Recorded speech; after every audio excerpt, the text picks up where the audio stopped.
All right, let's go. So, welcome to another episode of eCommerce Reality, where we talk all things e-commerce, Shopify, Meta, Google, Klaviyo, whatever other email marketing tool you're using, and so on. And in this one, because this is something that actually happened today, and this is something that eventually might happen to anyone, be it that you're just starting out, be it that you make 10K a month, 100K a month, you're a millionaire, a billionaire, whatever, like this can actually happen to everyone. And basically, what I want to talk about specifically about e-commerce, because we're usually talking about e-commerce, is how you can lose if you get lazy, or in other words, how not to lose by not getting lazy. And what do I mean by that? Well, at one point, you do hit, let's say, you hit a level where things are comfortable, For example, in the beginning, when I was starting out working online and so on, I thought 1K is what I wanted, right? And once I hit 1K, I'd be happy and all of that, right? And I was, for sure. But then once you stay there, or you get the taste of it for 1 month, 2 months, then you want more, right? You want 2K, you want 3K, you want 5K, you want 10K, right? All of the videos on the internet are about 10K, right? And actually for ecom, let's say 10K profit is decent, but you need to make like 100K in revenue in most cases to make 10K in actual profit. So why do I want to focus on this? Well, because today there have been multiple mistakes on like my team or other teams that I'm working on right now, brands and so on. And it was just a reminder, that you just have to stay humble to continue growing, because even right now, right, I live a comfortable life here in Europe and so on, right? And I would say anything over maybe 5K, 10K usually is comfortable. And I'm giving this huge range because even though 5K and 10K are almost double, right? I mean, double exactly. The thing is that it's definitely never enough, right? You can always buy, I don't know, a yacht. You can always buy an airplane, all of that, right? So the game never ends. That's why I also optimize mostly for, let's say, a good day. Because if you optimize for a good day and have 365 good days, I mean, that's a win. That's a good year. And just to give you a few examples of the things that happened today. So first of all, a brand was running some ads, and one of the people that I work with on the media buying side, they didn't turn off the ad. So that's not a big thing, but it's something that the brand that you're working with, the client, right, points out to you. And in most cases, and this is very important, keep in mind, if you have a negative experience with something, then it takes around, and don't quote me on this, but it takes maybe 20 other positive touch points in order for that one negative to, let's say, disappear from their mind, or at least cover it, right? And I would say that wasn't a big deal, right? Even though I would have preferred if this didn't happen. Then another thing was an email that was sent by my team. And the thing is that there was a typo in the headline, and of course I'm the one who will take responsibility, because of course I was the one that also checked and didn't realize that there was a typo. And besides that, the actual brand that I'm working with right now pointed out how another agency that they work with did a better job with the banner, right? And basically this was like a double hit, right? A typo, which if it didn't happen, even the banner wouldn't have been brought up, right? So I guess I'm actually thankful for the error happening, because now I know where we can improve, right? And we already have a new designer actually, because as you can see, you notice when someone gets lazy, and another thing that happened today. So I had a call with a brand, right? And 2 of my team members didn't show up to the call. So there was a reason, right?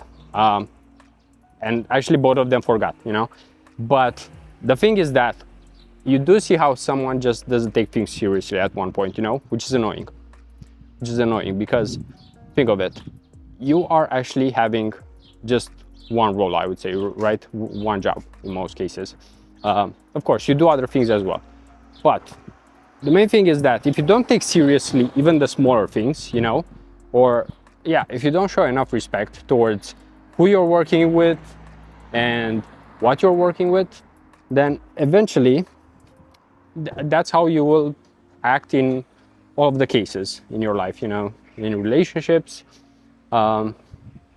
when working, when doing whatever, you know.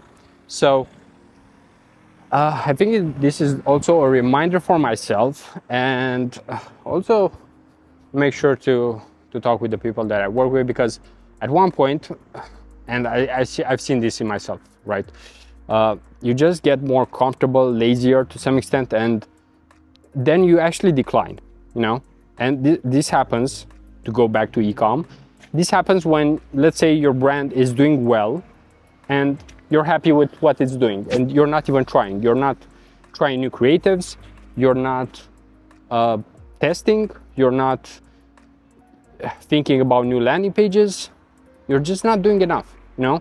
And of course, I'm not coming from the perspective of always working and working hard, hustling and so on, right? But it's just like, you know, giving a shit. I actually had last week I had a training for my team, which was all about communication, right? And I'm purposely having these trainings because if I have a training about communication and then the next week we don't really communicate, then that's basically a red flag, right? And as you can see, I'm taking work seriously. And that's because, I mean, if you're doing something, why wouldn't you take it, right? Because with everything that you're doing, you're selling your time, more or less. If that's one way to think about it. You're selling your time when you're spending time with family, right? So if you're not enjoying that time, or they are not enjoying it, then you have to rethink it. Do I still want to do this or not? You know, because, I mean, family is, let's say, more sensitive subject, since you are born in a random family, right? And for some it works, for some it doesn't work. Like, that relationship either works or doesn't work. Same with friendships, same with everything. Although with family, it's also having that usually 18-year relationship at least, right? If you live with them and so on. So of course, as you can see, quite a few variables. But when it comes to eCom, that's the main point here. If you are winning and then just getting lazier, eventually someone will take your place, you know? Like, even I'm aware that someone who's like 20-year-old, right? Like 10 years younger than me, they should be taking my spot if I'm doing a bad job. Like, they should be making more than me. They should be actually helping brands instead of me if I can do a better job, you know? So this is also just being realistic, objectively, because you need to be aware when you might get to a certain level, but that doesn't mean that you'll always be there, you know? Like, if you're not continuing to grow, then you'll just get left behind. And of course, this is a different type of motivation, because sometimes that's what actually drives us, the fear of losing. And actually, this is not even a surprise, because there are enough psychology books, studies showing that it's way more hurtful to, or actually, it hurts you more to lose $100 than it makes you happy to win $100, you know? So it's that losing state that we definitely don't like, you know? So this is more or less, especially a reminder for myself, but also just not getting your standards lower at any point, you know, because sometimes you just get your standards lower, and if you do that, of course, you'll just get shittier, worse results. And let's not forget that, for example, in countries such as India, Indonesia, Pakistan, right? In so many of these countries, like, you have so much talent, but because their education is not the best. Yeah. Not really. Not yet. Fac pentru YouTube. So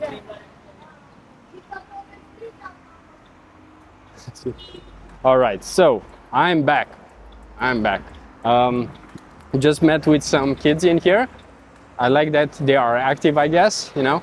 But let's come back. Probably I'll have to remove all of this part because I'm just talking my native language, which is not actually useful for you. But coming back, it's always good practice to just, I would say, offer a good service, and to some extent, like, just be a good human, you know, like just how I was here, right? They were asking me questions and I just responded, you know, like I took the time to do it, because why not, you know? And that's how you should even respect your clients and your coworkers more, you know? So that's the main thing I would say, especially because they are paying you, you know? So when they are paying you and doing all of this, I mean, there shouldn't be any reason for you not to actually do it, since that's your like livelihood, you know. And it's super hard to eventually, let's say, build a new reputation once you tarnish it, you know.